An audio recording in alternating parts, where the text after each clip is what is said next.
नमस्कार, मैं हूँ सुमित आजाद और एक बार स्वागत है आपका अवेकन भारत में। आज की लाइव होने वाली है बेहद खास और विषय की अगर बात करें तो चर्चा करेंगे कि वर्तमान में चल रहे इस जबरन टीकाकरण के खिलाफ देश में अलग अलग आंदोलन भी हो रहे हैं, बट उसके बावजूद भी शासन के द्वारा जो टीकाकरण के नाम पर जनता पर हो रहे अत्याचार किस तरह से बच सकते हैं। उसके अलावा जो बच्चों को लेकर के स्कूल में जाने की अनुमति तभी हो रही है जब उनके पेरेंट्स ने टीका ले लिया है।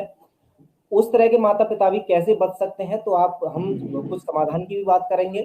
इस विषय पर समाधान बताने और महत्वपूर्ण सवालों के जवाब देने के लिए हमारे साथ दो मेहमान जुड़े हुए हैं। दोनों ही बहुत ज्यादा क्रांतिकारी तरीके से लोगों को अवेयर भी कर रहे हैं, साथ ही साथ शासन की गलत नीतियों के खिलाफ बोल रहे हैं। तो सबसे पहले मैं स्वागत करना चाहूंगा प्रकाश पोहरे जी आपका और मदन दुबे जी हमारे चैनल में। बहुत बहुत स्वागत है आपका। नमस्कार जी, तो सबसे पहले मैं प्रकाश पोहरे जी आपके पास आना चाहूंगा। वर्तमान में जो स्थिति चल रही है, अभी ताजा उदाहरण अगर हम लें तो महाराष्ट्र की ही मैं बात करूंगा, तो महाराष्ट्र के जैसे ही बाकी के राज्य सरकारें भी यही कर रही हैं। केंद्र सरकार ने साफ साफ कह रखा है सुप्रीम कोर्ट से कि टीका लेना यानी वैक्सीन वॉलेंटरी या मैंडेटरी नहीं है। अभी हाल ही में बॉम्बे हाई कोर्ट में महाराष्ट्र सरकार से भी जब पूछा गया कोर्ट ये, तो उन्होंने भी यही कह दिया कि टीका पूरी तरह से स्वैच्छिक है, हम किसी को जबरदस्ती टीका नहीं दे रहे हैं। लेकिन जिन्होंने टीका नहीं लिया है उन पर जो पाबंदियां लगाई जा रही हैं, इनको उन्होंने बिल्कुल ठीक ठहराया। तो इस सेंटेंस का क्या मतलब है कि एक तरफ आप कह रहे हैं कि हम किसी से जोर जबरदस्ती नहीं कर रहे हैं टीका के लिए, दूसरी तरफ जो टीका नहीं ले रहे हैं उनको उनकी सुविधाएं रोक रहे हैं, उन पर पाबंदियां लगा रहे हैं। तो क्या सच में महाराष्ट्र में या महाराष्ट्र के तरह ही बाकी के राज्यों में जबरन टीकाकरण नहीं हो रहा है? यह सरकार की इस नीति पर आपकी मैं प्रतिक्रिया जरूर चाहूंगा। जी प्रकाश पोरे जी। सुमित जी, जो आपने बोला है उसके ऊपर मैं ये बात स्पष्ट करना चाहूंगा कि जो सरकार, महाराष्ट्र सरकार ने कोर्ट के अंदर एफिडेविट दिया है या जो बोल रही है कि हम कोई जोर जबरदस्ती नहीं कर रही है, ये सरासर 200% झूठ बोल रही है, भयंकर झूठ बोल रही है। क्योंकि हर गांव खेड़े के अंदर जोर जबरदस्ती हो रही है। जो सरकार की टीमें जा रही है गांव खेड़ों के अंदर, उनको बोला जाता है कि आप ले लीजिए, जब ये नहीं है तो आपका राशन बंद कर देंगे, फलाना बंद कर देंगे। कई गांव के अंदर तो परिस्थिति ऐसी है कि जो हमारे ग्रामीण लोग हैं उनको बोला जाता है कि तुमने टीका नहीं लिया है तो तुमको हम होम क्वारंटाइन कर देंगे, तुम घर के बाहर नहीं निकल सकते। उनको नोटिस दे दीजिए कि तुमने घर के बाहर नहीं निकलना। तो ये तो यानी क्या बोलते हैं, अंग्रेजों के जमाने में जैसी बातें होती थी ना, उसी तरीके से बातें आजाद भारत के अंदर हो रही है। और स्कूलों के अंदर भी इसी तरीके से बच्चों के बारे में ये बोले जाता है कि आपको स्कूल में आना है तो आपको टीका लेना पड़ेगा, आपको अगर आपने टीका नहीं लिया तो आपको एग्जाम को नहीं बैठने देंगे। और एकदम झूठ, सरासर झूठ तरीके से बातें हो रही है, जो कि यानी एकदम जो क्रिमिनल ऑफेंसेस है इनके ऊपर तो क्या है कि गुने दाखिल करना चाहिए। अभी हम कल से कोई स्कूलों में हम जाने वाले, कल या फिर सोमवार, कल तो सैटरडे समझ लो स्कूल ये बंद रहेगी, लेकिन सोमवार से हमने ठहरा लिया है कि पता लगाएंगे कि आज कौन से स्कूल के अंदर ये टीकाकरण हो रहा है, तो हम जाके वहां पूछेंगे। सबसे मेन बात सुमित जी, और मेन बात से भी बहुत गंभीर बात ये है कि इतना सारा लोग, आप, मैं या ऐसी कई वेबसाइट के ऊपर चल रहा है कि टीके से क्या हो रहा है, किस तरीके से बच्चे बेहोश हो रहे हैं। या हमारे अखबार के अंदर भी हमने कई न्यूज इसके बारे में प्रकाशित की है। उसके बावजूद भी पेरेंट्स जो है वो बच्चों को टीकाकरण के बारे में जो है वो कोई गंभीर नहीं है, यानी सॉरी, यानी उसके विषय में गंभीर नहीं है। वो परमिशन दे रहे हैं इसको, स्कूल वाले छोटा सा एक 4 लाइन का लेटर दे देते हैं कि भाई हम, आप मेरे बच्चों को टीका कर दे सकते हो इस तरीके से। और स्कूल वाले, और कई स्कूलों में तो वो भी नहीं है, कंसेंट लेटर भी नहीं है। तो ये जो है ना, ये सारी बातें बहुत गंभीर हैं। और मैं तो सर पे हाथ लगाता हूँ कभी कि यानी क्या होगा इस देश का, ये जो पेरेंट्स को ये पता नहीं है कि ये टीके से मेरे बच्चे का क्या होने वाला। हर एक के दिमाग में यही बैठा है कि टीका ले लिया यानी मेरा बच्चा सुरक्षित है। अब ये तो जागृति वाला विषय है। जी बिल्कुल। तो अच्छा, अभी मैं अगर अगले सवाल की तरफ बढ़े, और चूंकि अभी आपने जो जिक्र किया स्कूलों की बात, तो ये सच में समस्या बहुत बड़ी है। अब एक माता पिता जो खासकर इस वीडियो को भी देख रहे हैं, तो उनके मन में भी एक बहुत बड़ा चिंता का ये विषय बन चुका है कि अब जो स्कूलों की तरफ से शर्त रख दी गई है कि उन यदि किसी माता पिता के बच्चे हैं, वो तभी स्कूल आ सकते हैं जब उनके पेरेंट्स के दोनों के वो सर्टिफिकेट देख लेंगे कि उन्होंने टीका लिया है या नहीं। या फिर जो बच्चों को भी टीकाकरण 15 साल से जो प्लस के बच्चे हैं उनको टीका भी दिया जा रहा है। इन समस्याओं से बचें कैसे?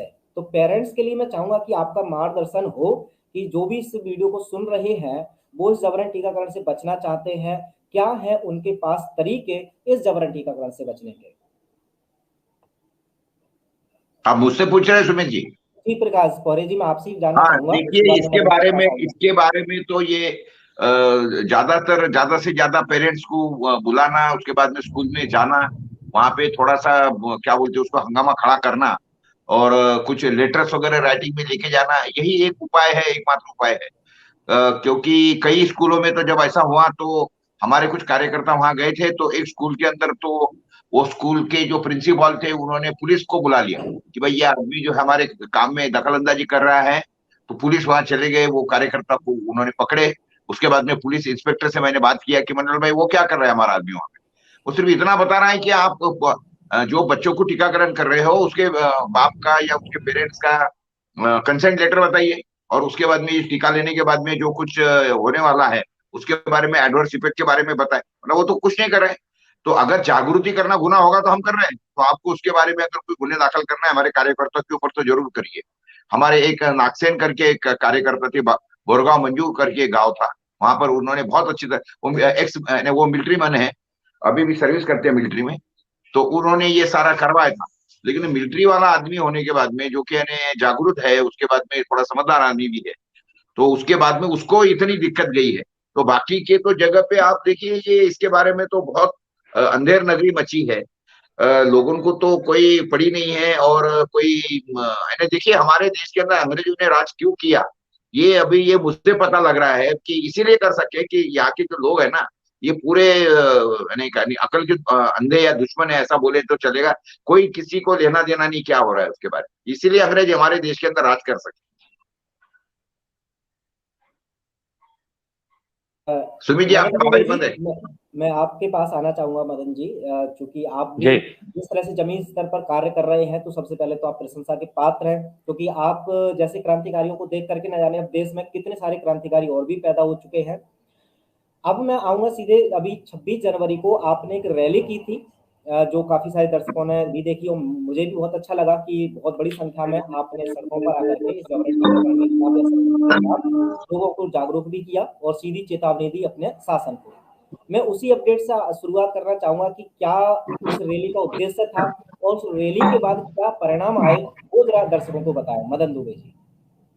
जी देखिए सुमित भाई कि हम जो है ना, जब से ये कोरोना का षड्यंत्र शुरू हुआ तब से हम लोग जो है मतलब घर पे तो सब लोगों को बिठा दिया था, और बिठाने के बाद में कोई भी अगर व्यक्ति बाहर आता, 1 किलोमीटर भी बाहर निकलता तो उसको डंडे मारे जाते थे। उसको मास्क लगा कर ही बाहर सिर्फ कुछ घंटों के लिए उसका राशन लेने के लिए या एसेंशियल चीजें, जरूरी चीजें लेने के लिए जो है उसको बाहर निकलने दिया जाता था। तो हम तब भी जो है लोगों को जागरूक कर रहे थे ऑनलाइन। हम जगह जगह पर, क्योंकि सबके लिए ये चीज नहीं थी, हमारे लिए, हम तो जमीनी काम करने वाले लोग हैं, हम बहुत ज्यादा सोशल मीडिया से पहले भी जुड़े नहीं थे, अभी अभी जुड़ने लगे हैं।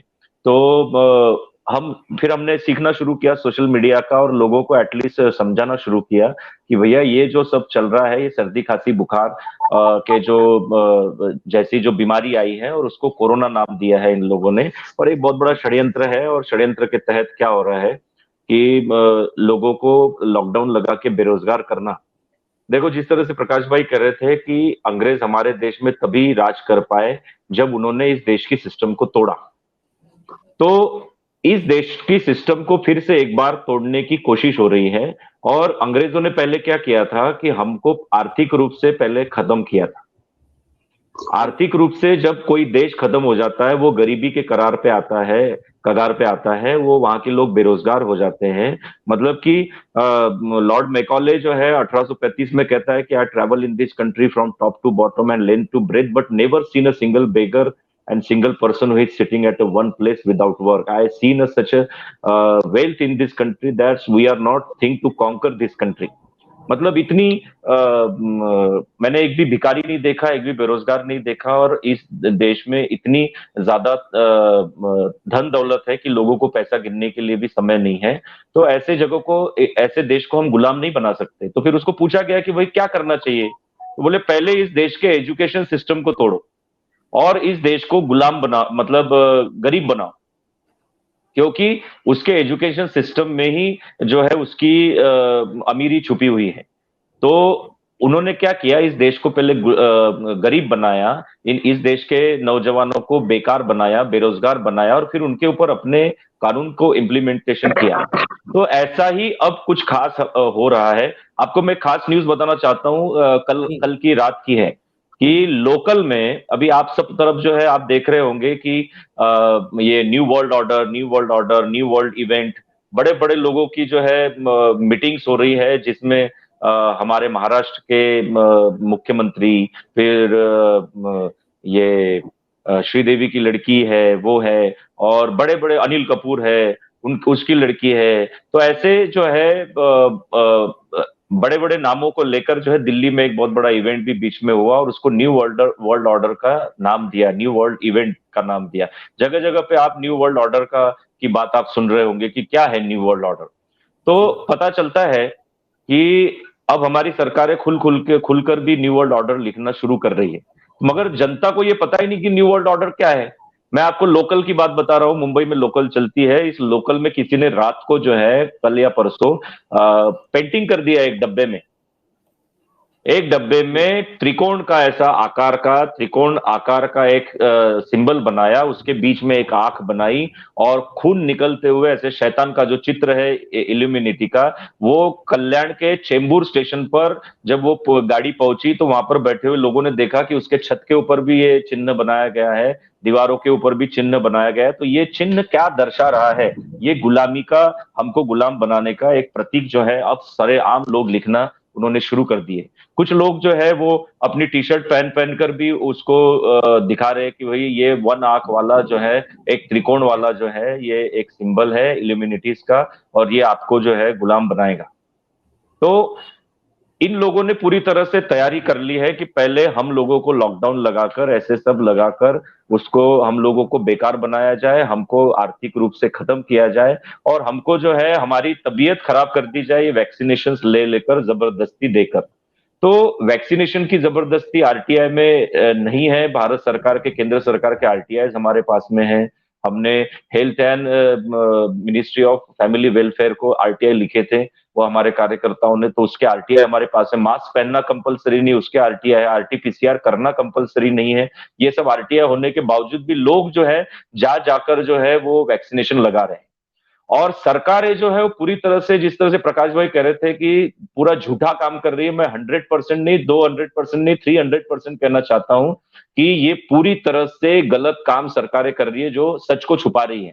मुझे ये कहना है सरकारों से, आपके माध्यम से, कि भैया ऐसी क्या दिक्कत है कि आप जो है इस सच को छुपा रहे हैं कि वैक्सीन मांसाहारी है, वैक्सीन जो है जेनेटिकली मॉडिफाइड है, वैक्सीन में चिंपांजी के सेल्स है, वैक्सीन में जो है एक अबॉर्टेड चाइल्ड के सेल्स है, वैक्सीन में जो है फेटल बोमिन सेरम है, गाय के सेल से बनाया हुआ है। तो ये सब आप सच बताइए, और आपने तो वॉलंटरी रखा है, तो हम लोगों की जिसकी इच्छा होगी, जिसको सच में डर लग रहा है कोरोना से, जितना आपने फैलाया है, तो हमको, हमारी इच्छा होगी, हमारी हेल्थ के बारे में अगर वैक्सीन किसी को लगता है कि बहुत अच्छा है तो वो ले लेगा, मगर जिनको नहीं लगता तो वो आपके ऊपर विश्वास करेगा कि भाई अच्छा है, सरकार ने हमको ये तो बता दिया कि जो इसमें सच्चाई है। अब हर कोई व्यक्ति हमारे जैसा स्टडी करके, आपके जैसा स्टडी करके, प्रकाश भाई और दूसरे क्रांतिकारियों के जैसा स्टडी करके जो है वो सब चीजें तो नहीं निकालता ना कि इसमें क्या क्या कंटेंट है। जब आपको वैक्सीन लगाने के लिए लोगों के पास लोग जाते हैं, तो हमने जब सरकार से पूछा कि आप जबरदस्ती क्यों कर रहे हैं, तो सरकार ने जो केंद्र सरकार में हलफनामा दिया है, ये हलफनामा मेरे पास में, केंद्र सरकार का पूरा जो है एक करीबन 20 से 25 पेज का जो है ये हलफ, 19 पेज का इन्होंने एक हलफनामा केंद्र सरकार ने दिया है सुप्रीम कोर्ट में, एक एफिडेविट दिया, और उसने उन्होंने कहा है कि हम किसी को भी जबरदस्ती नहीं कर रहे हैं, जो भी आ रहे हैं वो वॉलंटरी आ रहे हैं। अब एक तरफ जो है आप लोकल में नहीं जाने देंगे, दुकान में नहीं जाने देंगे, स्कूल में पढ़ने नहीं देंगे, पढ़ाने नहीं देंगे, ट्रैवल नहीं करने देंगे, तो फिर ये एक तरफ आप ब्लैकमेलिंग करते हैं, और दूसरी तरफ जो है बोलते हैं कि हमने जो है उसको वॉलंटरी रखा है, हम किसी को जबरदस्ती नहीं कर रहे। तो ये झूठ जो सरकारें फैला रही है, ये किसी न किसी दबाव में फैला रही है या किसी न किसी ऐसे प्रॉफिट में फैला रही है। तो उसके खिलाफ हम लोगों ने जो है अभी आवाज उठाना शुरू किया। हमने करीबन देखो सोलापुर डिस्ट्रिक्ट में, पुणे डिस्ट्रिक्ट में, नासिक में, मुंबई में, कई जगह पर, मुंबई में तो हम खास करके कर रहे हैं क्योंकि वो हमारे लिए ज्यादा स्वदेशी है, हम वहीं पर रहते हैं। तो मुंबई में मैं रहता हूं, हमारे सब कार्यकर्ता यहाँ पे मुंबई में सब वो काम कर रहे हैं, मगर हम अलग अलग पास के शहरों में भी जा रहे हैं, जिलों में जा रहे हैं। पिछले दिनों हम सोलापुर डिस्ट्रिक्ट में गए थे, वहां पे तुलजापुर, बार्शी, परांडा, फिर उसके बाद में उस्मानाबाद, पंढरपुर, ऐसे 5 शहरों में मैंने 3 दिन जो है सभाएं ली, रैली निकाली, और वहां के लोगों को जागृत किया, वहां के ऑफिसरों को लेटर दिया, वहां के कलेक्टर्स को लेटर दिए हम लोगों ने, और उनको समझाने की कोशिश की। देखिए, सरकार से हमारे लड़ने की इतनी हिम्मत नहीं है, हमारे पास ना सेना है, ना अस्त्र शस्त्र है, ना हमारे पास में पुलिस है, मगर हम जो है, हमारा अधिकार है। आर्टिकल 19 मुझे ये कहता है संविधान का कि अगर देश में अन्याय हो रहा है तो उस अन्याय के खिलाफ मैं कहीं पर भी, किसी भी शहर में, किसी भी कोने में जा सकता हूं, संगठन बनाकर जा सकता हूं, भाषण दे सकता हूं, रैली निकाल सकता हूं, और होने वाले अन्याय का विरोध कर सकता हूं। तो मैंने हमारे साथियों ने, हमने वो रैलियां निकाली, और अभी 26 तारीख को हमने जब रैली निकाली तो मुझे पुलिस के फोन आए 2 दिन पहले। 2 दिन पहले क्या, एक दिन पहले 25 तारीख के शाम को मुझे फोन आया, और स्पेशल सेल का और सीआईडी का और सबका फोन आया, और उन्होंने मुझे कहा कि मदन भाई ये रैली आपको कैंसिल करनी पड़ेगी। मतलब क्यों कैंसिल करनी पड़ेगी? तो बोले कि देखो आज की 26 तारीख है, और 26 तारीख ये प्रजासत्ताक दिन है, रिपब्लिक डे है। तो मैंने कहा प्रजासत्ताक दिन है तो इस दिन रैली नहीं करना, ऐसा कहाँ लिखा है? ये प्रजा की सत्ता का दिन है, इस दिन प्रजा को सत्ता सौंपी गई थी 1950 में, तो मुझे तो उसी दिन प्रजा की सत्ता दिखानी पड़ेगी। आप कुछ भी कर लीजिए, मैं आऊंगा 2 तारीख को, 26 तारीख को, आपको कायदे में जो बैठता है आप करिए, मैं गलत कर रहा हूँ तो मुझे पकड़ कर ले जाइए, हमारे साथियों को ले जाइए। ऐसे करके हम लोग रैली के स्थान पर पहुंचे। और मैं आपको आश्चर्य की बात ये बताता हूँ कि पुलिस सब ये जो है, वो तो हमारे मित्र ही है, पुलिस को उनको तो ऊपर से ऑर्डर होते हैं, तो वो मतलब ओरली बात कर रहे थे। मैंने कहा कि भाई लिखित में हमको भेजिए कि मेरी रैली जो है वो गलत है। फिर उन्होंने जो है कुछ भी नहीं भेजा लिखित में, और हमने वो रैली की, और वो रैली का इम्पैक्ट ये हुआ। और उसके पहले और एक बात बताता हूँ कि क्या क्या हो सकता है आपके साथ में जब आप रैली निकालते हैं या प्रदर्शन के लिए जाते हैं, तो आपके साथ क्या क्या हो सकता है, मैं क्रांतिकारियों को बताना चाहता हूँ कि 6 दिन पहले, मतलब 22 तारीख को, 26 को हमारी रैली थी, 4 दिन पहले 22 तारीख को जो है एक न्यूज फ्लैश किया इन्होंने एक बड़े चैनल पर, मेन स्ट्रीम चैनल पर, और उस चैनल पर लिखा कि हमको एक मेल आया है, और वो मेल ऐसा आया है कहीं से कि ठाणा स्टेशन को बम से उड़ा देंगे, और वहां की जो पुलिस स्कूल है, जहां तक हम लोग रैली निकालने वाले थे, वहां की पुलिस स्कूल को हम लोग बम से उड़ा देंगे, और ऐसा तो सब थ्रेटनिंग वाले उन्होंने एक न्यूज चलाई थी। और जिस रास्ते से हम लोग जाने वाले थे रैली निकालकर, स्टेशन से लेकर कोर्ट नाके तक, वो उतने ही दूरी तक का जो है उन्होंने वो ऐसी न्यूज फ्लैश की थी कि इस एरिया में ऐसा ऐसा घटना का मेल हमको आया है, हम लोग सोच रहे हैं, हम पता कर रहे हैं कि किसने मेल भेजा है। अब आप देखिए कि मेल कोई भेजता है, वो मेल कहां से आया, आपकी साइबर सेल पता नहीं कर पाती 4 दिन में, और आप हमारी रैली रोकना चाहते। तो उन्होंने कोई हमारे ऊपर फिलहाल तो कार्रवाई नहीं की है, और हम लोग करीबन 100-150 लोगों ने वहां पर करीबन 3 किलोमीटर का हमने एक रैली निकाला, मार्केट में से व्यापारियों के साथ में निकाला। हमने नारेबाजी की कि वैक्सीन की जबरदस्ती नहीं चलेगी, मास्क की जबरदस्ती नहीं चलेगी, लॉकडाउन की जबरदस्ती नहीं चलेगी, लॉकडाउन लगाने पर नुकसान भरपाई मिलनी चाहिए, वैक्सीन के साइड इफेक्ट होने के बाद में उसकी भी नुकसान भरपाई मिलनी चाहिए। और हमने वहां पे उपस्थित मेन स्ट्रीम मीडिया और कुछ लोकल चैनल को ये भी हम लोगों ने बताया कि भैया हम क्यों मांग कर रहे हैं इस रैली के साथ में। उन्होंने पूछा कि क्या मांगे हैं, तो हमने कहा कि भैया हमारी इतनी ही मांगे हैं कि लॉकडाउन अगर आप बार बार लगाते हैं तो लॉकडाउन लगाने की नुकसान भरपाई 2005 की कलम 12 के तहत डिजास्टर मैनेजमेंट, और 1897 की कलम 2 के तहत जो पेंडेमिक एक्ट लगाया है 2 और 3 के तहत, आपने दोनों वक्त का खाना सारी चिकित्सा सुविधाएं और सारी हमको पानी से लेकर रहने की सुविधाएं, और जो भी हमारा नुकसान होता है व्यापार में उसका डबल नुकसान भरपाई और 18% उसका प्लस करके हमको देना चाहिए, वो कायदा बोलता है। ये हमारी पहली मांग है। दूसरी मांग है कि AEFI, adverse event of following immunisation जो हो रहा है, वो उसको मतलब लोगों को वैक्सीन, अभी देखो कितना डिफिकल्ट नाम इन्होंने रखा, ये AEFI। अब लोगों को याद करने के लिए आप सीधा लिखते हैं कि भाई नुकसान, वैक्सीन से नुकसान होने की प्रोसेस, वैक्सीन से नुकसान हो गया, किसी को तकलीफ हो गई, शारीरिक नुकसान हो गया, तो उसने कहां पर प्रोसेस करनी है, क्या करना, बस इतना लिख देते। मगर AEFI, adverse event following immunisation, अब इम्यूनाइजेशन शब्द ही लोगों को बराबर पता नहीं है, वैक्सीनेशन पता है, तो एडवर्स इवेंट फॉलोइंग वैक्सीनेशन आप कह देते तो बहुत इजी जाता। मगर इन्होंने लिखा एडवर्स इवेंट फॉलोइंग इम्यूनाइजेशन, अब लोगों को उसकी प्रोसेस ही नहीं पता। तो दूसरी हम लोगों ने डिमांड की है कि आप अपने बड़े बड़े होर्डिंग्स लगाते हैं जन्मदिन के, तो आप ऐसे बड़े बड़े होर्डिंग्स जो है एडवर्स इवेंट फॉलोइंग इम्यूनाइजेशन की प्रोसेस के क्यों नहीं लगाते। और उसकी बाकायदा देखिए मेरे पास में ये कोविड-19 वैक्सीनेशन की ऑपरेशनल गाइडलाइंस है। ये ऑपरेशनल गाइडलाइंस में AEFI का पूरी तरह से लिखा हुआ है।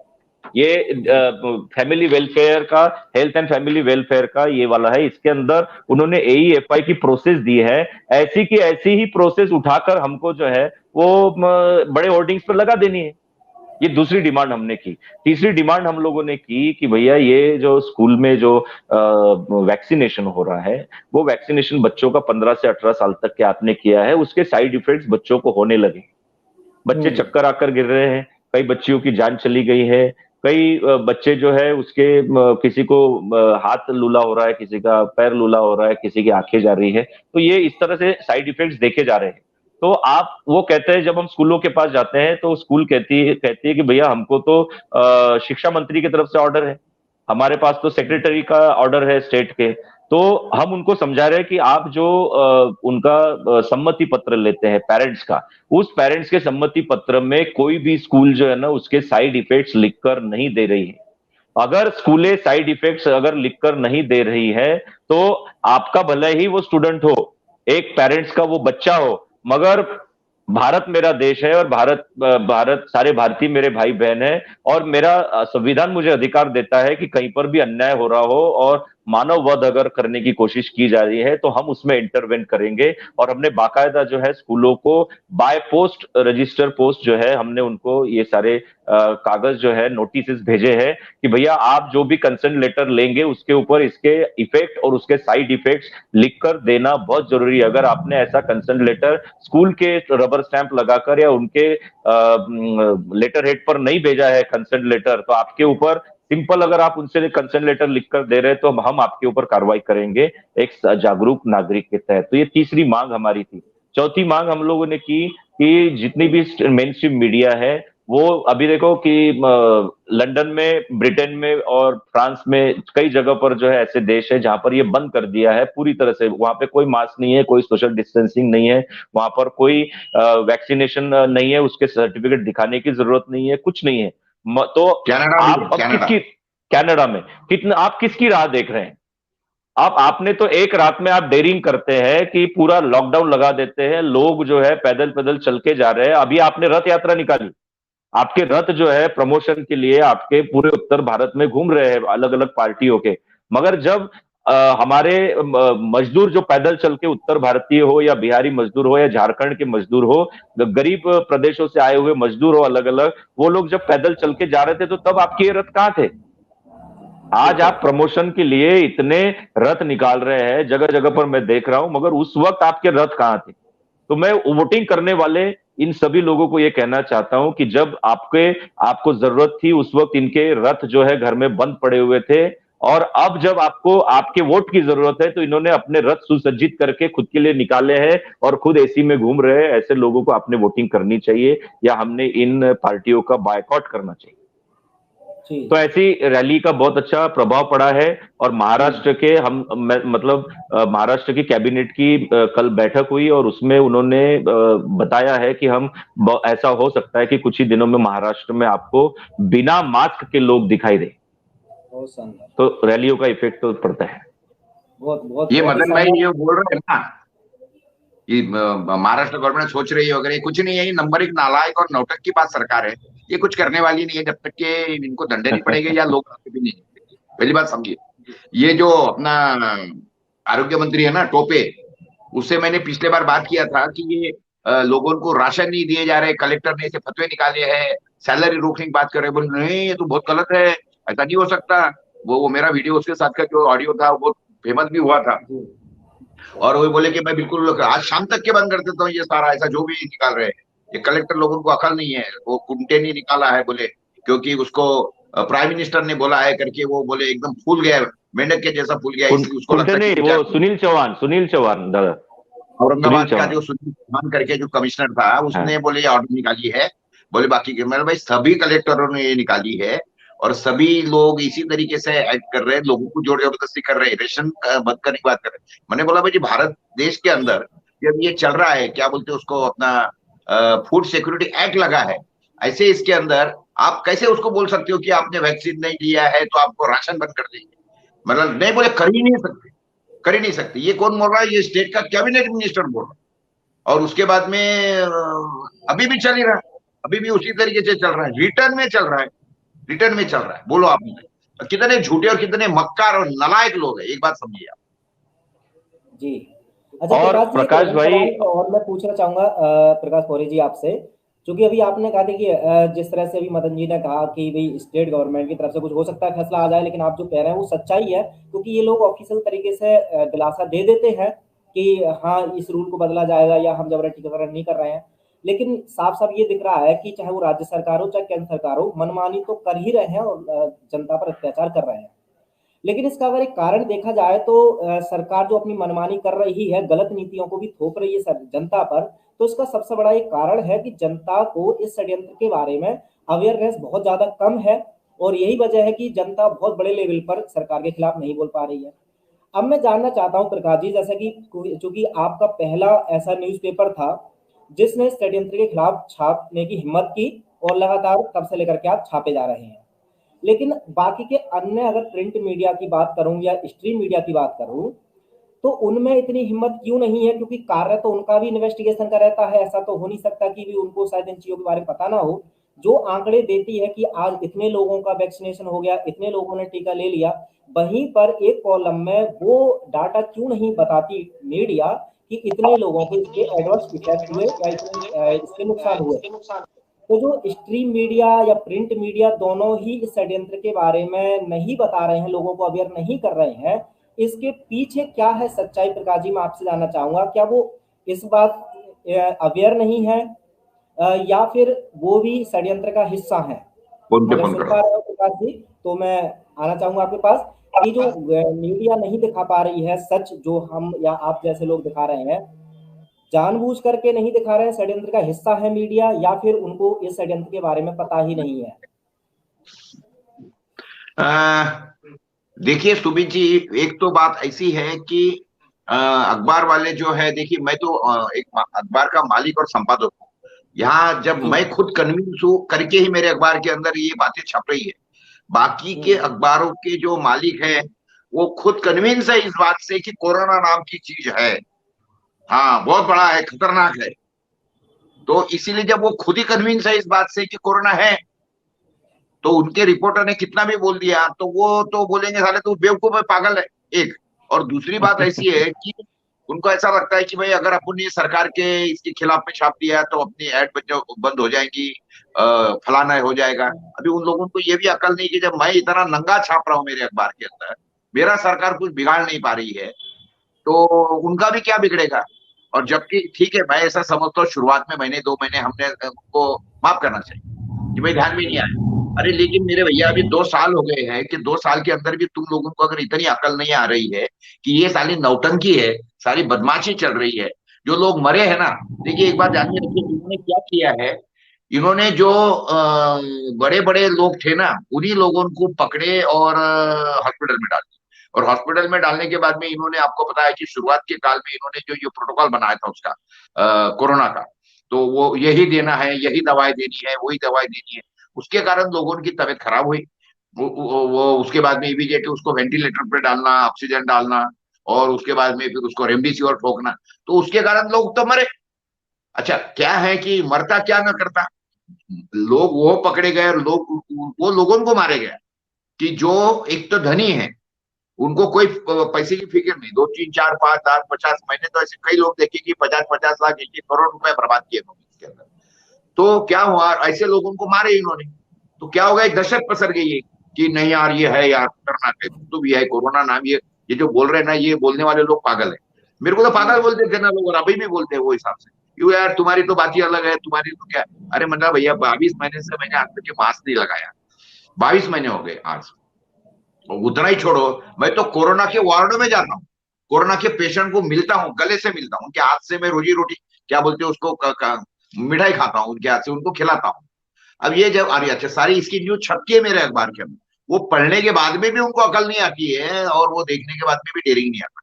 बहुत कम लोग, तो ये क्या है मालूम क्या, इसके अंदर सारी चीजें जो चल रही है ना, तो अखबार के समझ लो रिपोर्टर ने लिख के दिया भी वहां पे, तो उसके संपादक ने छापते नहीं ना, वो भी क्या करेंगे। अब रिपोर्टर अगर देखता है कि मैंने दी हुई न्यूज कोरोना के बाबत की, कोई 100% तो नहीं है, लेकिन 90% लोग आतंक में है, लेकिन 10% तो है कि जो कुछ ना कुछ इसके बारे में जिनके दिमाग में कीड़ा घूम रहा है।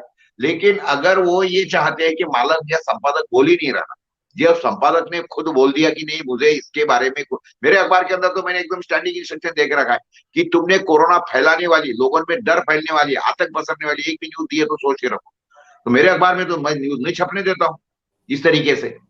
किसानों के बारे में भी मेरे अखबार के अंदर मैंने शुरुआत से ऐसी धोरण लिया है कि मेरे अखबार के अंदर किसान ने चोरी से बिजली का कनेक्शन लिया, बिजली के तार पे अकड़ा डाला, और क्या बोलते उसको, किसान ने क्या बोलते उसको, हिरण को मार डाला, मैं न्यूज ही नहीं छपने देता। अरे हिरण छाप को मार दिया, मैंने क्यों मार दिया, उसने उसके खेत में गया, वो उसके बाद में उसने वो उसका नुकसान कर रहा था, तो उसने रात को इलेक्ट्रिक का करंट का तार छोड़ के रख दिया था, तो करंट तार को लग गया उसको और वो हिरण मर गया। हम तो न्यूज ही नहीं छापते ऐसे, मरा तो मरने दे। और आंकड़ा अगर किसी ने बिजली की चोरी किया है तो हम छापने नहीं देते, हम तो बोले क्यों चोरी कर रहे हो, क्योंकि तुम बिजली का कनेक्शन उसको आप बिजली दे ही नहीं रहे हो, पैसे मांग रहे हो उससे। तो ये किसान पागल थोड़ी हो गया है वो चोरी से बिजली लेने के, वो तो सबसे डरपोक आदमी है हमारा किसान। तो क्या है, तो इसी तरीके से कोरोना के बारे में भी हमारे को स्टडी स्ट्रक्चर की nobody will print this ने। तो मेरे जितने भी संस्करण है, 23 संस्करण है हमारे अखबार के, और 23 जिलों में चलते हैं, वहां तो हमने देखा है, लेकिन अभी उसके बावजूद भी सरकार का इसके बारे में इतना हैमरिंग है लोगों पे, और उस तरीके से ये सारी बातें। अब सबसे मेन बात क्या है, टीवी इलेक्ट्रॉनिक मीडिया, उसके अंदर तो उसके सिवा न्यूज, मुझे बताओ एक भी चैनल, यानी इंक्लूडिंग, मुझे पहले एनडीटीवी के बारे में लगता था कि नहीं भाई ये लोग सही खबर देते, एनडीटीवी के ऊपर तो सबसे ज्यादा प्रचार प्रचार है इसका। अरे तुम एक तो चैनल ने बताना चाहिए, ठीक है तुम ये भी बताओ कि लोगों को ऐसा हो रहा है वैसा हो रहा है, इतने पेशेंट आ रहे उतने पेशेंट आ रहे, अरे लेकिन कोई तो ऐसा स्लॉट रखो कि जिसके अंदर लोगों के सवाल भी आना चाहिए उसके अंदर। तो लोगों के सवाल जवाब भी नहीं है, जो कुछ चल रहा है। और ये बातें क्यों नहीं छाप रहे भाई तुम, कि भाई तुम लोगों के इच्छा के विरुद्ध उनको वैक्सीनेशन करवा रहे हो, उसके बाद में जो लोगों को एडवर्स इफेक्ट आ रहे हैं वो क्यों नहीं छापते हो। यानी एक आधे लड़की के ऊपर अत्याचार, अन्याय अत्याचार हो जाता है तो वो नहीं, उसको तुम बताते हो, एक लड़की के ऊपर होना नहीं चाहिए, वो भी कोई अच्छी बात नहीं है, लेकिन उसके बावजूद भी जितने लोग मर रहे हैं इसके कारण, वैक्सीनेशन के कारण बोमाबोम हो रही है, और अखबारों के अंदर आ रहा है, भास्कर पेपर भी छाप रहा है इसके बारे में कई। तो वो क्यों आप जाके रिपोर्टिंग लेने के लिए आपके रिपोर्टर को बोलते नहीं, क्यों जाके तुम्हारा कैमरा आ जाता नहीं है। तो ये सारा का सारा इलेक्ट्रॉनिक मीडिया बोलो या प्रिंट मीडिया बोलो, ये सारा का सारा आतंक में है, भय में है। और इलेक्ट्रॉनिक मीडिया तो पूरा बिक चुका है, टोटल बिक चुका है। अखबारों की तरफ तो कोई गवर्नमेंट पैसे वैसे देती नहीं है, लेकिन अखबार के मालिक इसमें आतंक में रहते हैं कि यार हमने छाप दिए, गवर्नमेंट के प्रोग्राम के खिलाफ भी छाप दिए तो एडवर्टाइजमेंट बंद हो जाएंगी, वैसी हालत खराब है सारे अखबारों की। तो ये सारे विषय इसके अंदर लगे रहते हैं। जी जी जी, चलिए बहुत ही शानदार आपने जो जवाब दिए, बिल्कुल सही है, क्योंकि बाकी के जो लोग देख रहे हैं इस वीडियो को और चाहते हैं लोगों को अवेयर करना, तो सोशल मीडिया ही एक ऐसा सहारा है जिस तक हम भी अपनी आवाज़ पहुंचाने का प्रयास कर रहे हैं, उसके अलावा बाकी को क्रांतिकारी भी। अब मैं चाहूंगा कि अंत में एक एक मिनट में ही आपकी एक आखिरी टिप्पणी या फाइनल मैसेज ऑडियंस के लिए। तो मदन दूबी जी आपसे शुरू करूंगा, फिर मैं प्रकाश जी आपकी भी आखिरी टिप्पणी लूंगा इस लाइव की। नहीं सुमित तो भाई, और मैं आपको यहाँ 1 मिनट के लिए आपको इंटरप्ट करता हूँ। जी आपको बिल्कुल। मजाक लगेगा, आश्चर्य लगेगा, मैंने मेरे अखबार के अंदर ये छापा कि ये जो अपना रॉबर्ट मेलोने ने जो बोला है वैक्सीन के बारे में, जो ये दिया था कि ये जेनरिक वैक्सीन है, इसके दुष्परिणाम को बदला नहीं जा सकता, ये वैक्सीन पेरेंट जीन्स में इंजेक्ट किया जाता है, उसके बाद में वैक्सीन के कारण शरीर में विषाक्त स्पाइक प्रोटीन लगातार बनते हैं, जिसके कारण अनेक बीमारियां मृत्यु होती है।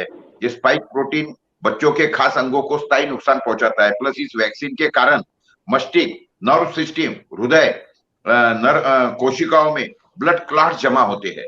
ये जो रॉबर्ट मेलर ने जो उसका वीडियो जो था, उसको मैंने पूरा शांति से सुन के मैंने उसकी पॉइंट पॉइंट में इसकी मैंने न्यूज बनाई अखबार में। उसके बाद में मैंने इसकी एडवर्टाइजमेंट बनाई, एडवर्टाइजमेंट भी छापी। उसके बाद में ये हर स्कूल के अंदर मैंने भेजे, कई स्कूलों के अंदर, कि भाई ये ऐसा ऐसा है, ये जरा आप सोच समझ के करो, बच्चों के मृत्यु का आप कारणीभूत मत रहो। लेकिन उसके बावजूद ना पेरेंट्स पढ़ते हैं ना समझते हैं। देखो ये तो ऐसी है कि ये तो अंगार की तरह फैलने वाली बात है। कि एक भी स्कूल में अगर एक भी बच्चों को अगर समझ लो एडवर्स इफेक्ट हुआ है, कई बच्चों को हुआ है हमारे तरफ भी, लेकिन उसके बावजूद भी अगर जागते नहीं है तो क्या करे, यानी वाकई में ये हमारे मेरा तो मस्तिष्क काम नहीं कर रहा है इस सारी चीजों में। जी बिल्कुल। देखिए सुमित भाई, जी नरेश जी। ये हो क्या रहा है कि मैं पिछले दिनों, जैसे अभी आपने कहा ना कि प्रकाश भाई ने कहा कि ये बहुत बड़े बड़े लोगों को हॉस्पिटल में बंद करके उनको मार दिया। मैं आपको बताना चाहता हूँ, पिछले दिनों मैं एक भिखारी से मिला, एकदम फुटपाथ पे रहने वाले, और उसको मैंने पूछा, भैया आपने टेस्ट वेस्ट करवाई है क्या, आरटीपीसीआर वगैरह टेस्ट करते हैं क्या आपके? बोले ये क्या क्या होती है, मुझे नहीं पता, हमारी तो कोई टेस्ट वेस्ट नहीं है। कोई आए आए थे क्या? मैंने पूछा आपको बीएमसी वाले या टीएमसी वाले, तो बोले कोई नहीं आया। तो मैं बोला आपने कोरोना का नाम सुना है? बोले हाँ सुना तो है, वो कि ये बड़े अमीरों को जो है होती है, गरीबों के पास तो आती नहीं।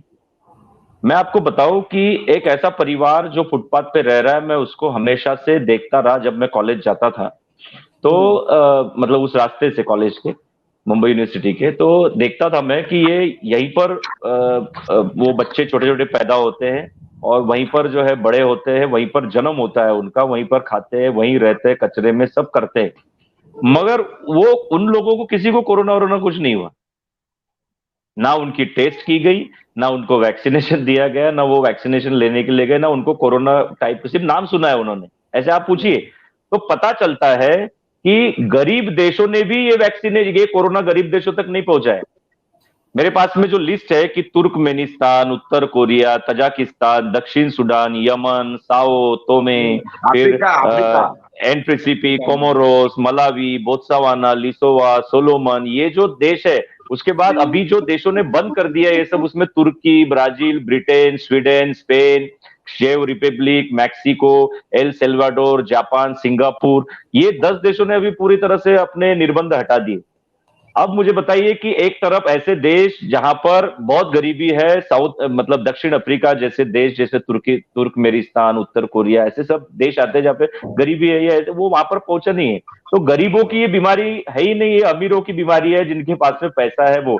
और अभी तो मतलब कि ब्रिटेन ने देखो, मैं ये कहता हूं कि कोरोना बीमारी है या नहीं है वो बाद में की बात, हम देखते रहेंगे, वो तो है ही नहीं।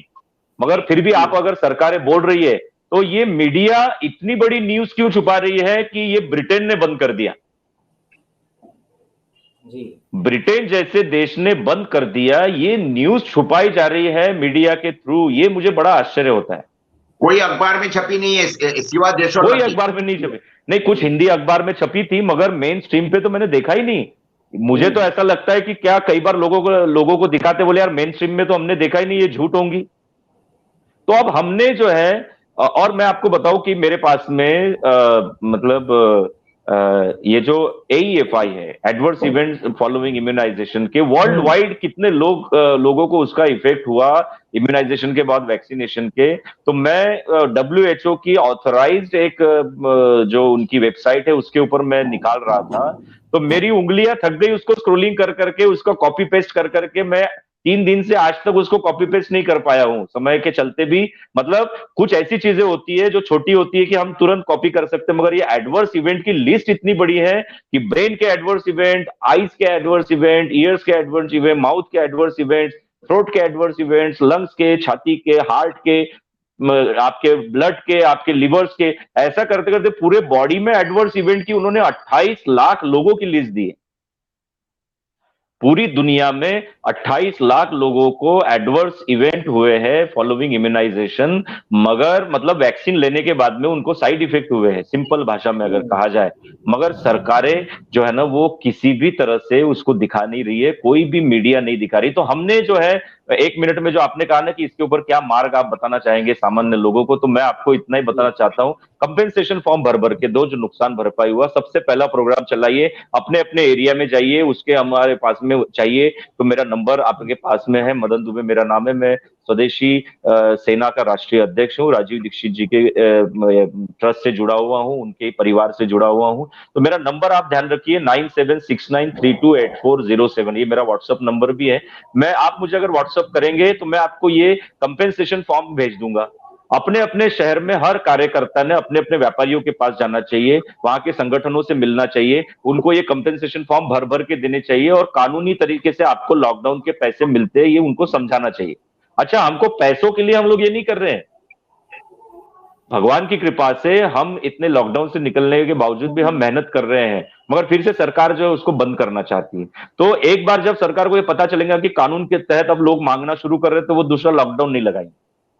तो ये पहला काम हमने करना चाहिए। दूसरा काम, कि जितने भी आरटीआई हैं सेंट्रल गवर्नमेंट के और राज्य सरकारें उसको एप्लीकेशन नहीं कर रही है, तो जो जो सरकारें नहीं कर रही है, ये लोग क्या कर रहे हैं कि कलेक्टर 3 साल के लिए आपके शहर में रहता है, ये जो हमारे नेता जिनको हम लोग चुनकर भेजते हैं, हमारे प्रतिनिधि, ये प्रतिनिधि उनके उसके कंधे के ऊपर बंदूक रख कर चलाते हैं, उसकी साइन लेकर नोटिस निकालते हैं। उनको पता है ये 3 साल बाद चला जाएगा और फिर हमारे पास आएंगे लोग रोते हुए, तो हम बोलेंगे भैया वो बहुत बेकार कलेक्टर था, उसने निकाला, अब उसको पकड़ो आप जाके, हमारी थोड़ी साइन है।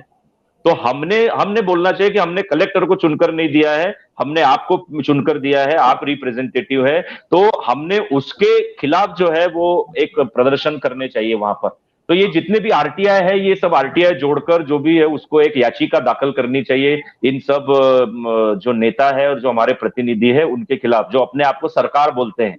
जो सरकार, मैं तो आपको प्रश्न पूछना चाहता हूं, और मैं तो आपके माध्यम से सरकार को भी और इस कानून को भी पूछना चाहता हूं, इस संविधान को जानने वाले लोगों को पूछना चाहता हूं कि ये सरकार शब्द इन लोगों को दिया किसने? मेरा चुना हुआ जनता का प्रतिनिधि मेरा सेवक है, मतलब प्रधानमंत्री कहते हैं कि मैं प्रधान सेवक हूं, मेरे पास का नगर सेवक कहता है मैं नगर सेवक हूं, तो बीच में के मुख्य सेवक और अर्थ सेवक ये सब होने चाहिए।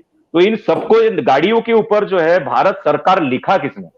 इनके नाम के सामने, भारत के सामने सरकार नहीं, भारत सेवक होना चाहिए। और सत्ता की, प्रजा की अगर सत्ता है, हमने अभी 2 दिन पहले प्रजासत्ता दिन अगर मनाया है, 26 जनवरी मनाई है, 1950 में रिपब्लिक अगर हो गया है भारत, तो मेरी गाड़ी के ऊपर भारत सरकार लिखा होना चाहिए, आपकी गाड़ी के ऊपर भारत सरकार लिखा होना चाहिए, जनता की गाड़ी के ऊपर भारत सरकार लिखा होना चाहिए, ना कि मेरे सेवकों के ऊपर भारत सरकार लिखा होना चाहिए। और मैं तो लोगों से कह रहा हूं कि भैया किसी भी जिलाधिकारी, किसी भी ऑफिसर को साहब लिखना बंद करो जी, साहेब, जिलाधिकारी साहब लिखना बंद करो, क्योंकि साहब जब आप बोलते हैं तो उसका जो है छाती तन जाती है कि मैं साहब हूं और मेरे सामने खड़ा हुआ जो है वो मेरा सेवक है। जबकि उल्टा ये बात है कि वो मेरा सेवक है, वो जनता का सेवक है और हम साहब हैं। तो जब भी आप एप्लीकेशन लिखे तो वहां पर उसमें साहब न लिखते हुए वहां पर लिखे जिलाधिकारी सेवक, प्रधानमंत्री सेवक, नगर सेवक, मुख्यमंत्री सेवक। ऐसा जब हम शुरू करेंगे तब जाकर ये बात होगी। तो पहला कंपनसेशन, दूसरा जितनी आरटीआई और कागज है वो सब लोगों को बांटना, तीसरा जो है आंदोलन में शामिल होना, जो लोग आंदोलन कर रहे हैं, सत्याग्रह कर रहे हैं, उनके साथ में शामिल होना, चौथा जो लोग इस वैक्सीनेशन, मास्क और पिटीशन, ये सब जो लॉकडाउन की जबरदस्ती कर रहे हैं, ऐसे लोगों को वोटिंग करना बंद करें। और एक एक आधे मिनट का एक लाइन का जो है वीडियो बनाए अपना सब लोग। मेरी आप सब लोगों से निवेदन है जो मुझे सुन रहे हैं, कि मान लो आपका नाम सुमित आजाद है, तो आप अपने नाम से बनाए कि मेरा नाम सुमित आजाद है और आज मैं प्रतिज्ञा करता हूं कि मास्क की जबरदस्ती, वैक्सीन की जबरदस्ती और लॉकडाउन जैसे प्रतिबंध लगाने वाले किसी भी नेता को और ऐसी किसी भी पार्टी को मैं अपना मत नहीं दूंगा, अपना मतदान नहीं दूंगा, अपना वोट नहीं दूंगा। और आप मेरे इस वीडियो से अगर सहमत है तो आप भी एक वीडियो बना के डालिए। बस इतनी एक लाइन डालकर आप लोग जब भेजना शुरू करेंगे, मैं आपको गारंटी से कहता हूं 28 फरवरी आखिरी डेट होगी इस षड्यंत्र की। और चौथा, पांचवी बात है पहला जो है कंपेंसेशन, दूसरा आरटीआई देना, तीसरा याचिका डालना, चौथा आंदोलन करना और आंदोलनकारियों के साथ में शामिल होना, और ये जो ऐसे वीडियो बना बनाकर डालना, और पांचवी आखिरी मैं आपको एक ये बताना चाहता हूँ रास्ता इन सब में से निकलने का, और ये वैक्सीनेशन जो बच्चों को दिया जा रहा है इसको किसी भी हालत में रोकना, पेरेंट्स को ये समझाना। हमारे पास कोई चैनल नहीं है, मगर चैनल जो ये सब नहीं बता रहे हैं AEFI सर्टिफिकेट का और उनके क्या कंसेंट लेटर होने चाहिए, उसके साइड इफेक्ट अगर आप नहीं बता रहे पेरेंट्स को तो वो साइन करके ना भेजे, और ये वॉलंटरी है ऐसा बता बताकर उसकी जन जागृति करना, ये हमारा बहुत बड़ा काम है और ये इमरजेंसी में करना बहुत जरूरी है। अभी हमको रास्ते पर उतरना पड़ेगा, और रास्ते पर अगर नहीं उतरे तो हमारे सेवक जो है अपने मालिक को, इस देश को खत्म कर। बिल्कुल, तो आपने बहुत ही अच्छे अच्छे समाधान दे दिए और मुझे पूरी उम्मीद है कि जो जागरूक साथी हैं या इस वीडियो को देख रहे हैं वो इनको पालन करेंगे तो जरूर इस अत्याचार से बच सकते हैं। प्रकाश जी, मैं आपके पास आना चाहूंगा और एक आखिरी प्रतिक्रिया के रूप में मैं ये जो टीका के बाद एक और मुद्दा चल रहा है जो फ्यूचर में हो सकता है बहुत ज्यादा पॉपुलर होगा, वो है AI टेक्नोलॉजी की बहुत बात हो रही है, चाहे वो बॉडी में चिप लगाने की बात हो या फिर दिमाग में चिप लगाने की बात चल रही है। जिस तरह से इस समय तो टीका आ गया और इसके बाद में पता चला कि टीका के कितने ज्यादा साइड इफेक्ट हैं या हानिकारक है, ऐसे यदि आ जाता है चिप, चाहे वो बॉडी में लगाने वाली हो चाहे दिमाग में लगाने वाली, तो क्या ये जो चिप सिस्टम लगाना चाह रहे हैं इसके ऊपर आपकी प्रतिक्रिया मैं जानना चाहूंगा, क्या ये भी टीका के लिए हानिकारक रहेगी या फिर ये रहेगी इंसानियत के लिए बहुत अच्छी? जी प्रकाश जी। देखो सुमित भाई, ऐसा है, आप जो बात कर रहे हो ना कि ये जो अपना एलन मस्क वाली जो चिप है, तो ये एलन मस्क वाली चिप तो हमारे जो नए युवक है उनको तो ऐसा लगता है अरे ऐसा क्या, अरे तो बहुत ही अच्छा हो जाएगा।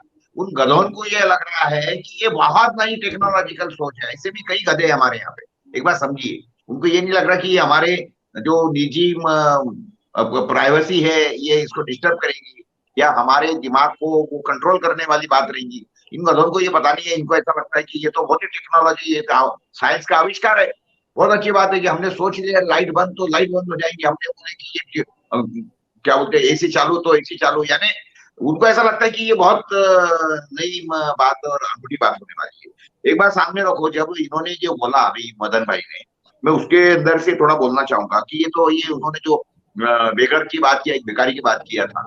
देखिए मैं बोलता हूँ, एक साल से लाखों किसान बैठे हुए, लाखों किसान बॉर्डर पे, उसमें से एक किसान नहीं मरा कोरोना से, एक किसान, जबकि वो तो खुले छत के नीचे बैठे थे। तो उनमें से तो कोई खबर नहीं है, टोटल मिला के 700 किसान मरे, लेकिन वो अलग अलग बीमारियों से गिरे, कोई बुढ़े होने से मरे, कुछ हुए, लेकिन उनमें से कोरोना का कोई आदमी नहीं आया। मैं दूसरा ये बताना चाहूंगा कि ये सारे जमाने में हुआ क्या है, एक बार समझो, इन्होंने पेंडेमिक फंसाया कैसे। अमिताभ बच्चन को हो गया कोरोना तो न्यूज, उसके बाद में अमित शाह को कोरोना हो गया, वो हमारा कोई MP है वो ये इस तरीके से इन्होंने ये लोगों के दिमाग में डाला, अरे कोरोना यार अमिताभ को हो गया, अरे देखो अमित शाह को हो गया, तो कैसा कैसा बोलते हो। तो ये सारी बातें जो है ना साइकोलॉजिकल लोगों के दिमाग में डाली गई, एक विषय। और दूसरी बात में मैं और आपको ध्यान ये बताना चाहूंगा कि देखिए, वैसे तो मुझे आश्चर्य लगा है कि वो किस तरीके से उन लोगों ने ये किया है। जी टीवी तो वैसे सरकारी गोदी मीडिया में का ही है, लेकिन वो उसके बाद में वो जी टीवी का एक रिपोर्ट है, शायद आपने देखा होगा कि उन्होंने बताया है कि किस तरीके से ये मल्टीनेशनल कंपनियों ने और ये जो इनकी कंपनियां हैं, क्या बोलते हैं उसको, वैक्सीन कंपनियां, उन्होंने कितना पैसा कमाया। क्या शायद आपने वो देखा है ना रिपोर्ट? सुधीर चौधरी का है, सुधीर चौधरी का जो रिपोर्ट है, और उसके बाद में वो वियॉन करके न्यूज चैनल है, इंटरनेशनल न्यूज चैनल है बाहर का, तो यूट्यूब पर चलने वाला, तो वो वियॉन के ऊपर भी जिस तरीके से वो पलकी शर्मा उपाध्याय जो छोकरी है, वो बहुत अच्छी तरह से उन्होंने 2-3 रिपोर्ट उसमें दिए थे, खतरनाक रिपोर्ट दिए थे। तो ये सारे जो चीजें हैं, तो उसके बावजूद भी ना सरकार उसका दखल ले रही है, ना लोग जागरूक हो रहे हैं। तो ये मैं तो ऐसा समझता हूँ ये इमरजेंसी है, यानी काय की इमरजेंसी मालूम है क्या, ये लोगों के अकल की इमरजेंसी है, ऐसा मैं समझता हूँ बिल्कुल कंप्लीटली। यानी अभी तो यानी लोगों की सूझबूझ, यानी अच्छे जो जितने, और मैंने एक देखा है कि जितने ज्यादा एजुकेटेड लोग हैं, जितने ज्यादा मनीड लोग हैं, जिनके पास में ज्यादा पैसा है, वही लोग इसके आतंक में हैं। जो गरीब लोग है ना, जैसा इन्होंने बताया, वो भिखारी नहीं है या वो किसान नहीं है, ये कुछ नहीं है, तो ये जो बीमारी है ना कोरोना, ये सिर्फ पैसे वाले लोगों की बीमारी है, क्योंकि नोट उनसे निकालना है, ये मल्टीनेशनल कंपनी को या ये वैक्सीन कंपनी हो।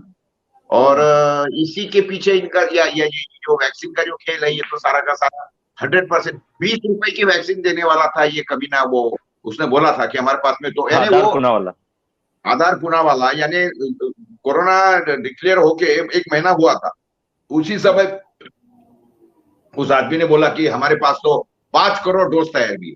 अबे अभी कोरोना आया नहीं, तूने 5 करोड़ बनाए कब, रिसर्च कब किया, और लस कैसे बन गई? और उसके बाद में वो बोल रहा था कि हम 20 रुपए में लोगों को वैक्सीन दे सकेंगे, 20 रुपए में। तो जब खुद वो बोल रहा है मैन्युफैक्चरर की 20 रुपए में दे सकेंगे, तो गवर्नमेंट उसके साथ तो निगोशिएट कर सकती है, भाई आपको तो वो करोड़ों में लगने वाले, 20 रुपए में नहीं है, 10 रुपए में दे दे।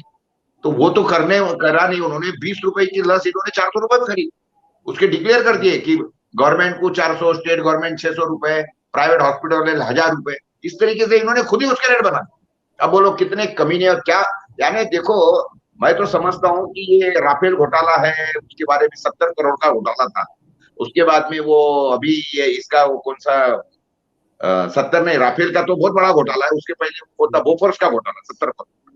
तो ये तो छोटे है, ये कुछ नहीं है, 1,70,000 करोड़ का वो हमारा टूटी स्कैम घोटाला वगैरह, ये तो करोड़ों रुपए के घोटाले इनके, करोड़ों रुपए के। तो ये इसके बारे में ना कुछ बम कर रहा है, ना कुछ हो रहा है। सबसे मेन बात क्या है, विपक्ष सारे के सारे, एक बात ध्यान में रखो, यानी चाहे विपक्ष हो, चाहे अखबार हो, चाहे चैनल हो, सबका सुर एक है, सबका सुर है क्या, कोरोना है सबको वैक्सीन लगाओ, कोरोना है सबको वैक्सीन लगाओ।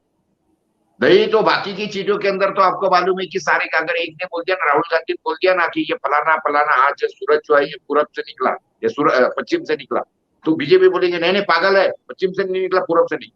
यानी एक में के हमेशा बातें काटने वाले लोग, लेकिन कोरोना ये एक मामले के अंदर सारे लोग मिले, सुर तेरा हमारा, तो सुर बने हमारे, इस तरीके से गाने में सारे के सारे मजबूत। ये बहुत ज्यादा अलार्मिंग।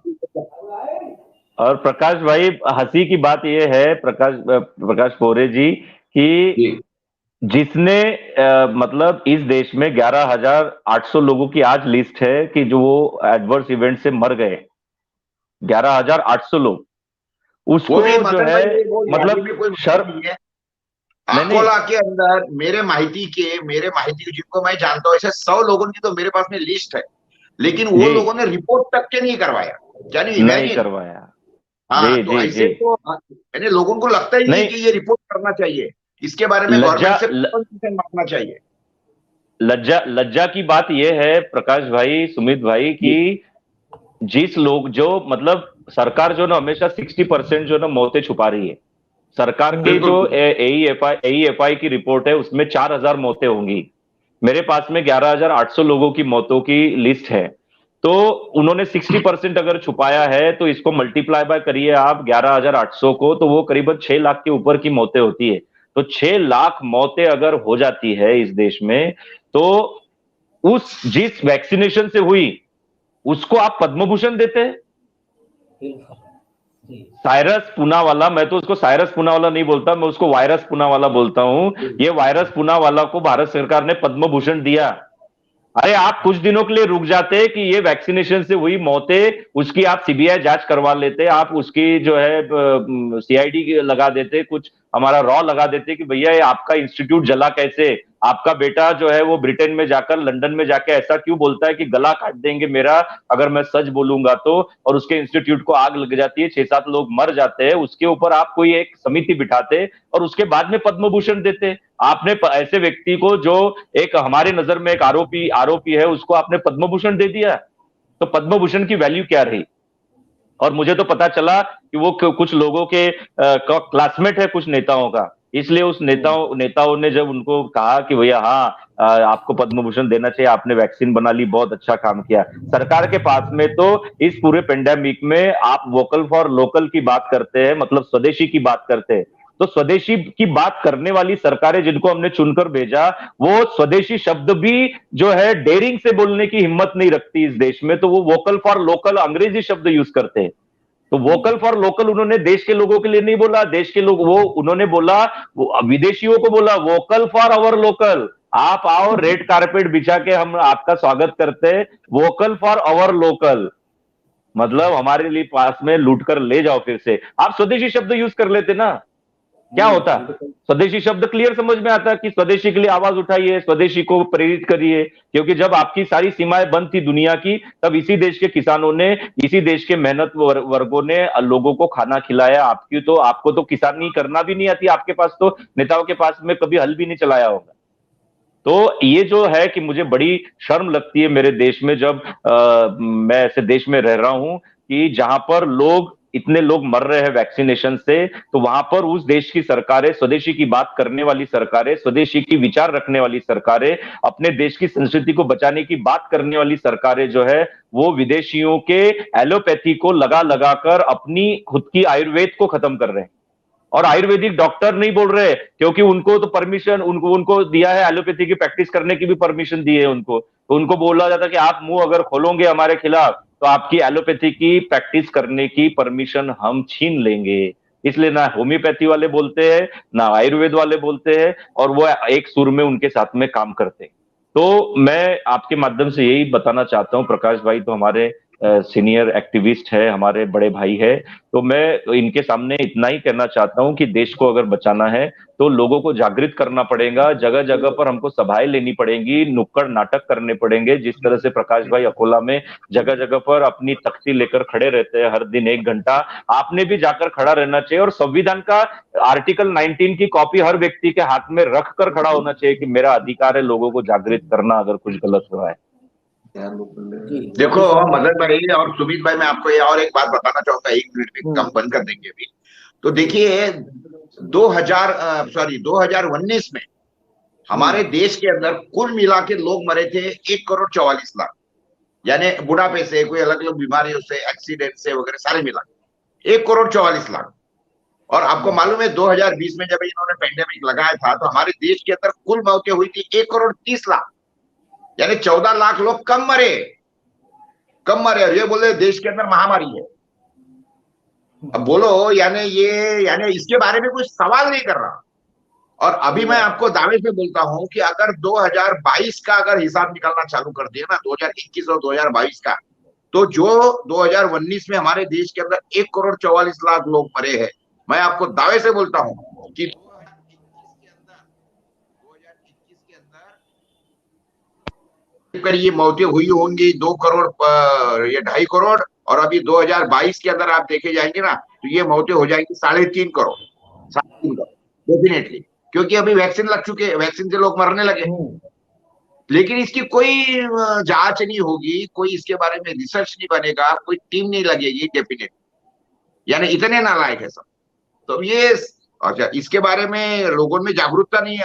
आप ये जो बोल रहे हैं ना कि मैं हर चौक चौराहे में खड़े था पोस्टर लेके, लेकिन मदन भाई प्रकाश पोरे के जैसा आदमी अकोला में, जहां की, जबकि लोगों को मालूम है मैं कौन हूं क्या हूं, भाई जब खड़ा रहता था ना 10-15 लोग आते थे, यानी इतनी शर्म की बात, उनको लगता था कि ये प्रकाश पोरे पागल हो गया है, अब बैनर स्टिकर लेके। तो अभी आप मुझे बताओ, 1 हफ्ता भर मैं खड़ा रहा, 1 हफ्ता भर। मेरे को मेरे घर के बीवी, आखिरी मुझे बीवी ने बोला कि तुम्हारा दिमाग खराब हो गया, पागल हो गए हो, तुम जाना बंद कर दो, ये लोग हंस रहे तुम कर लिया। तो मैं प्रकाश भाई एक ही शेर आपके लिए कहना चाहता हूं और हमारे जैसे लोगों के लिए, और हम ये कार्यक्रम को यहाँ पे विराम देंगे कि सीने पे जो जख्म है वो फूलों के गुच्छे हैं, हमको पागल ही रहने दो, हम पागल ही अच्छे हैं। और जिसपे प्रकाश भाई, जिसपे ये दुनिया, ये जग हंसा है, आप याद रखना मेरी बात, उसी ने इतिहास रचा है। हमको ये लोग याद करेंगे और ये बोलेंगे कि कोई तो लोग थे कि जो लोग पागलों के जैसे खड़े रहते थे, लोगों को अपने सारे काम धंधे छोड़कर जो है जगाने का काम करते थे, उनको वो नमन करेंगे और हमको याद तो करेंगे कभी। बहुत बहुत धन्यवाद। सबसे अच्छी बात तो ये है कि आप जैसे पागलों को देख करके देश में चूंकि पागलों की संख्या बढ़ रही है, ये बहुत बढ़िया बात है। क्योंकि जो आपका संघर्ष उस समय का था, आप बता रहे हैं, उसमें बेशक 15-20 लोग आते हों, लेकिन प्रकाश जी आपको मैंने भी देखा है और भी हमारे दर्शक देखते हैं। तो जिस तरह से आप जैसे क्रांतिकारियों की जो देखती है कोशिश, उसके जरिए जो हजारों की संख्या में, लाखों की संख्या में तब्दील हुए हैं क्रांतिकारी, जगह जगह पर आंदोलन हो रहे हैं, चाहे महाराष्ट्र के बाद पंजाब की बात कर ले, मेघालय की बात कर ले, छत्तीसगढ़ में बहुत ही शानदार आंदोलन चल रहे हैं। तो इन सब का जो आधार है वो आप जैसे ही क्रांतिकारी रखते हैं। तो इन सब चीज़ों के लिए आपको बहुत बहुत शुभकामनाएं। और इस वीडियो में भी आपने बहुत ज़्यादा महत्वपूर्ण जानकारियां दी और मुझे उम्मीद है कि सभी दर्शकों को ये बहुत ही ज़्यादा पसंद भी आई होंगी। और ये जो जानकारियां आप तक पहुंचा दी हमने, अब अधिक से अधिक लोगों तो आप ये वीडियो शेयर करके पहुंचा सकते हैं। और भी किसी अन्य प्रोग्राम में या अगले विषय पर चर्चा के साथ फिर मिलेंगे दोनों मेहमानों के साथ। फिलहाल इस वीडियो में यहीं विदा लेते हैं। सभी दर्शकों का और दोनों मेहमानों का बहुत बहुत धन्यवाद। वंदे नमस्ते, धन्यवाद, थैंक यू।